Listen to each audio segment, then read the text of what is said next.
हुआ उसी रास्ते पे ये देश उनको मिटा देगा। अभी भी वक्त है, सुधर जाए बीजेपी। अभी तो सिर्फ बंगाल में हार हुई है, वो दिन दूर नहीं जब उसकी हार इस देश से होगी और इस देश से उसको मिटाया जाएगा, ना कि हराया जाएगा। तो देश देखे कि कहाँ है लोकतंत्र भारत में।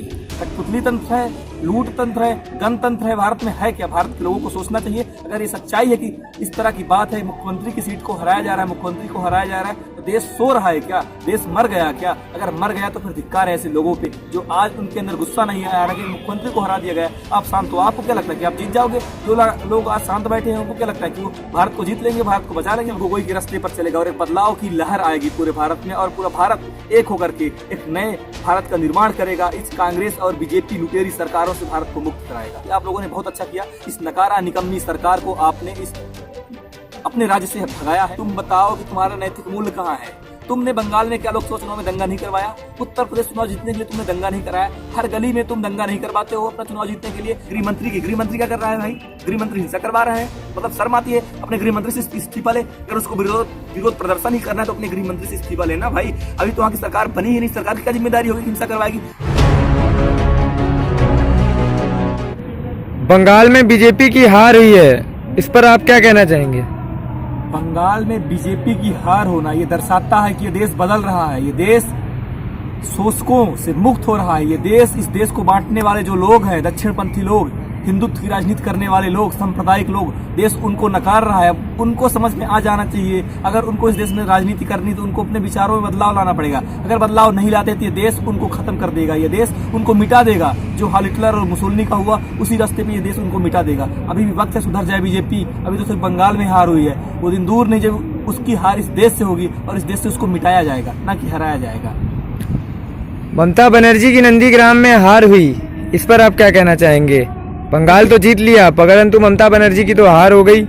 ठीक है, ममता बनर्जी की हार हुई, बात सच है। कुछ लोग बोल रहे हैं इसमें चुनाव आयोग का कुछ गड़बड़ है। ममता बनर्जी ने खुद प्रेस कॉन्फ्रेंस में बात बताई। अगर चुनाव आयोग ने कोई गलती की है तो ये तो देश के लिए बहुत बड़ा खतरा है कि एक मुख्यमंत्री बोल रही कि वहाँ का जो आरओ था, रिटर्निंग अफसर, उसको मैसेज करके बोल रहा है कि मैडम अगर मैं दोबारा रिकाउंटिंग करवाऊंगी तो मेरा परिवार है, मेरी बेटी है, मेरा परिवार खत्म हो जाएगा, मुझे डर है। तो इसमें देश के लोगों को देखना चाहिए कि अगर एक मुख्यमंत्री इस तरह का तर्क दे रही है, तथ्य दे रही है, तो देश देखे कि कहाँ है लोकतंत्र भारत में। कठपुतली तंत्र है, लूट तंत्र है, गणतंत्र है, भारत में है क्या? भारत के लोगों को सोचना चाहिए। अगर ये सच्चाई है कि इस तरह की बात है, मुख्यमंत्री की सीट को हराया जा रहा है, मुख्यमंत्री को हराया जा रहा है, तो देश सो रहा है क्या? देश मर गया क्या? अगर मर गया तो फिर धिक्कार है ऐसे लोगों पे जो आज उनके अंदर गुस्सा नहीं आया कि मुख्यमंत्री को हरा दिया गया। आप शांत हो, आपको क्या लगता है कि आप जीत जाओगे? जो लोग आज शांत बैठे हैं उनको क्या लगता है कि वो भारत को जीत लेंगे, भारत को बचा लेंगे, भारत के लोकतंत्र को जीवित रख पाएंगे? ऐसा कुछ भी नहीं है। हर इंसान को, अगर ये बात सच है तो उसको इस गलती को लेकर के चुनाव आयोग पे जाना चाहिए, सुप्रीम कोर्ट पे जाना चाहिए और चुनाव आयोग की इस गलती को सुधार करने की बात करवानी चाहिए और देखना चाहिए कि चुनाव आयोग किसके दबाव में काम कर रहा है। अगर केंद्र सरकार के दबाव में चुनाव आयोग काम कर रहा है तो केंद्र सरकार को भी नकारना चाहिए। डॉक्टर राम मनोहर लोहिया ने कहा था जिंदा कौमें 5 साल तक इंतजार नहीं करती। हम डॉक्टर लोहिया के वंशज हैं। हम लोगों का ये फर्ज बनता है इस नकारा निकम्मी सरकार को, जो लोकतंत्र को लूट रही है, लूट तंत्र बना दिया सरकार को, हम सब लोग इसको इस देश से भगाएं और इस देश को बचाएं। असम में युवा किसान नेता अखिल गोगोई जीत पर आप क्या कहना चाहेंगे? अखिल गोगोई जी की जीत, बात यह कि बीते कुछ सालों से असम में विपक्ष का सही माने में चेहरा अगर कोई थे तो वो अखिल गोगोई जी थे। हर मुद्दे पर, चाहे केंद्र का मुद्दा हो या राज्य का मुद्दा हो, सीए एनआरसी के विरोध में अगर असम में किसी ने आवाज मुखर की तो उनका नाम अखिल गोगोई है। और अखिल गोगोई जी की जीत पर खासतौर पर उनकी पूरी टीम की जीत, इस जीत की हार्दिक बधाई देना चाहता हूं, क्योंकि अखिल गोगोई जी की जीत जेल के अंदर से हुई। मतलब उनकी टीम ने काफी अच्छे से काम किया, इसलिए इस जीत पर सबसे ज्यादा उनकी टीम बधाई की पात्र है। और मैं कहना चाहता हूं इस देश के राजनीतिक हुक्मरानों को, चाहे कांग्रेस हो या बीजेपी, आप लोग देखो अखिल गोगोई की जो पार्टी है, ना तो कांग्रेस से गठबंधन किया ना बीजेपी से। अखिल गोगोई का जो रास्ता है वो सिर्फ असम के लिए नहीं है। आने वाले समय में कांग्रेस और बीजेपी अपने विचारों में बदलाव नहीं लाया, अपने चाल चरित्र चेहरा में बदलाव नहीं लाया, तो पूरा भारत अखिल गोगोई के रास्ते पर चलेगा और एक बदलाव की लहर आएगी पूरे भारत में और पूरा भारत एक होकर के एक नए भारत का निर्माण करेगा। इस कांग्रेस और बीजेपी लुटेरी सरकारों से भारत को मुक्त कराएगा। अखिल गोगोई की जीत बहुत अच्छी बात है, भारत के लिए एक नया रास्ता तैयार हो रहा है। आपने कांग्रेस का जिक्र किया, कांग्रेस को केंद्र का विपक्ष माना जाता है, परंतु चुनावों में देखा गया कि कांग्रेस की स्थिति बहुत खराब थी। जहां तक कि बंगाल में तो उनको 1 सीट मिली सिर्फ। बात यह कि किस बात से हम उसको माने केंद्र का विपक्ष है? विपक्ष की भूमिका क्या निभा रहे हैं लोग? विपक्ष का मतलब होता है कि अगर सरकार सत्ता वाली पार्टी कुछ गलत करे तो उसके खिलाफ आए। ये लोग तो क्या किए, सिर्फ प्रेस कॉन्फ्रेंस कर दिए, संसद में विरोध कर दिए। इससे विपक्ष तैयार होता है क्या? इनको सड़क पे संघर्ष करना चाहिए। कितना सोचिए, 5 महीने से ज्यादा किसानों का संघर्ष हो गया। कहाँ है कांग्रेस के लोग? कहाँ है कांग्रेस के आला कमान? कहाँ है राहुल गांधी? कहाँ है सोनिया गांधी? कहाँ है प्रियंका गांधी? कहाँ है इसके जो मुख्यमंत्री हैं? ये लोग कर क्या रहे हैं? इस देश को नाम मात्र के लिए विपक्ष बनना चाहते, मतलब ये लोग भी इस देश को लूटने वाले हैं। इस देश के लोगों को सही मायने में अब समझ में आ रहा है, इसलिए इस देश के लोग इनको नकार रहे हैं और एक नए भारत का निर्माण के लिए इन दोनों को नकारेंगे और इस देश से हटाएंगे। ये विपक्ष की बात करते हैं आप कांग्रेस की। कांग्रेस है कहाँ? कांग्रेस तो एक डूबती नाव हो गई है। हर इंसान कांग्रेस से दूर जा रहा है और भाजपा भी डूबती नाव की कगार पे है। उसका भी अब नाव डूबेगा और भारत में एक नया रास्ता तैयार होगा, समाजवाद का रास्ता। रोहित सरदाना की मौत पर रवीश कुमार जी ने कहा है कि 5 करोड़ रुपए की आर्थिक मदद करनी चाहिए सरकार को। मैं कहता हूं रवीश कुमार जी, अभी उत्तर प्रदेश में पंचायत चुनाव हुआ था, उसकी काउंटिंग परसों हो गई है, कल तक हुई है। उसके चुनाव में 706 कर्मचारियों का ऑन रिकॉर्ड मौत हो गई, ड्यूटी पे थे। इसमें मेरे परिचित भी थे जो कि लोग बीमार हुए, अब ठीक हो गए हैं। तो रवीश कुमार जी, क्या आपको इनकी मौत नजर नहीं आई? सिर्फ रोहित सरदाना की मौत नजर आई? ये कैसे हो सकता है? रवीश कुमार जी, अभी दिल्ली से एक बस जा रही थी मध्य प्रदेश के छतरपुर, वो ग्वालियर में पलट गई, उसमें 6 से 7 लोग मर गए। क्या उनका परिवार नहीं बिखरा? सिर्फ इस देश में एक ही इंसान की मौत से उसका परिवार बिखरा? हर इंसान की मौत से उसका परिवार बिखर जाता है। इसलिए रवीश कुमार जी, आप ये बात ना करो तो अधिक अच्छा होगा कि एक पत्रकार के मरने में आप 5 करोड़ की बात करते हो और जो इतने शिक्षक मर रहे हैं, इतने लोग मर रहे हैं, गरीब मर रहे हैं, बेरोजगार मर रहे हैं, इंसान भूख से तड़प के मर रहे हैं, उनके लिए 5 रुपए की बात नहीं करते हो। आप कब तक करोगे आप इस तरह की गुलामी? मैं मानता हूं कि आप इस सत्ता का तो विरोध कर रहे हैं, लेकिन सही माने में आप कहीं ना कहीं आप भी पक्षपाती हो रहे हो। आपको एक निष्पक्ष भूमिका में रहते हुए जनता की आवाज बुलंद करनी चाहिए, ना कि इस तरह आप एक पत्रकार के जाने पर उसका पक्षपाती बनना चाहिए। केरल में भाजपा को 0 सीटें मिली, क्या कारण रहा? बात यह कि आज अगर केरल को देखेंगे तो भारत का सबसे शिक्षित राज्य केरल है। केरल का इंफ्रास्ट्रक्चर, हेल्थ इंफ्रास्ट्रक्चर बहुत अच्छा है। मतलब केरल के लोग शिक्षित हैं, समझदार हैं, इसलिए वहां पे अंधभक्ति और रूढ़िवाद को बढ़ावा देने वाली, हिंदुत्व को बढ़ावा देने वाली, धर्म और जाति को बढ़ावा देने वाली, बंटवारा की राजनीति करने वाली पार्टी को वहां के लोग शिक्षित हैं, समझदार, इसलिए वहां के लोगों ने नकार दिया। इसलिए मैं वहां के लोगों का शुक्रिया अदा करना चाहता हूं कि आप लोगों ने बहुत अच्छा किया। इस नकारा निकम्मी सरकार को आपने इस अपने राज्य से भगाया है, बहुत अच्छी बात है। और जहां पे कुछ सीटें आ गई हैं, मैं कहना चाहता हूं वहां की सरकार से, वहां पे जो कुछ सुविधाएं अगर कम भी हो तो वहां पे और सुधारें, लोगों के अंदर शिक्षा लाएं, लोगों के अंदर मौलिक चेतना लाएं, ताकि इस बीजेपी सांप्रदायिक राजनीति करने वाली पार्टी को सही से पहचाने और उसको भगाएं।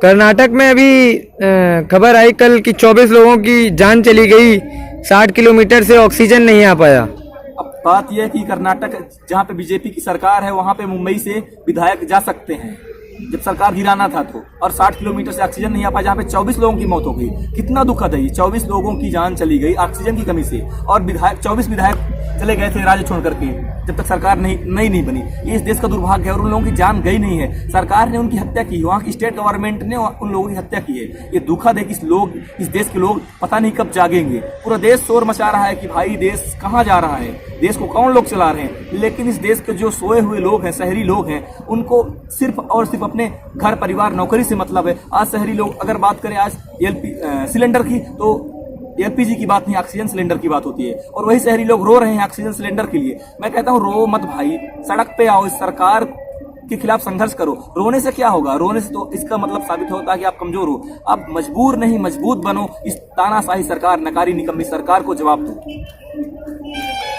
तो जो उत्तर प्रदेश में स्थिति बनी हुई है, एक तरफ योगी सरकार कहती है कि स्थिति नियंत्रण में है, परंतु शमशान घाट पर लाइनें लगी रहती हैं। योगी सरकार पूर्ण रूप से फेल हो गई है। सरकार, उत्तर प्रदेश की सरकार ने किस विषय पे काम किया है? सिर्फ गुंडागर्दी किया है, फर्जी इनकाउंटर किया है, एक भी जन सरोकार के मुद्दे पर उसने काम ही नहीं किया। हरदम हर वक्त फेल रहती है। अब आप देखेंगे, योगी ने कहा था कि जो इंसान सोशल मीडिया पे कुछ लिखेगा, मदद मांगेगा, उस पर कार्रवाई होगी।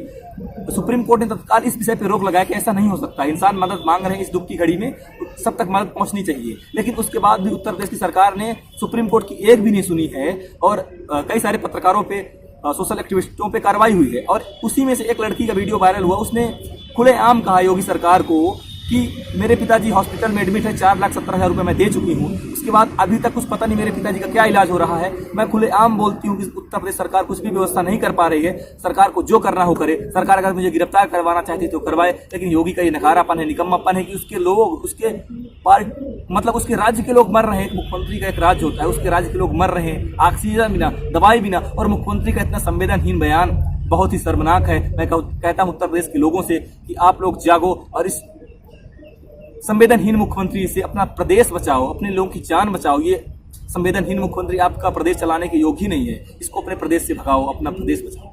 धनंजय जी, आखिरी सवाल आपसे। ममता बनर्जी जी के स्टेट में उनकी सरकार बनने के बाद जो हिंसा हो रही है, जिसमें 9 लोगों की जान जा चुकी है, जिसमें 5 भाजपा के कार्यकर्ता कहे जा रहे हैं, उसके विरोध में भाजपा ने कल 5 तारीख को जगह जगह प्रोटेस्ट करने का आह्वान किया है और कहा है कि प्रोटेस्ट जो होगा वो कोविड की गाइडलाइंस पे होगा। इस पे आप क्या कहना चाहेंगे? बात यह है कि पहली बात, अगर हिंसा किसी भी तरीके से हो रही, कोई भी लोग हिंसा कर रहे हैं तो बिल्कुल गलत है। हिंसा नहीं होनी चाहिए। स्वस्थ लोकतंत्र में हिंसा कहीं पर भी स्वीकार्य नहीं। लेकिन बात बीजेपी क्या बोल रही है कि वो विरोध प्रदर्शन करेगी। अरे बीजेपी, तुम बताओ कि तुम्हारा नैतिक मूल्य कहाँ है?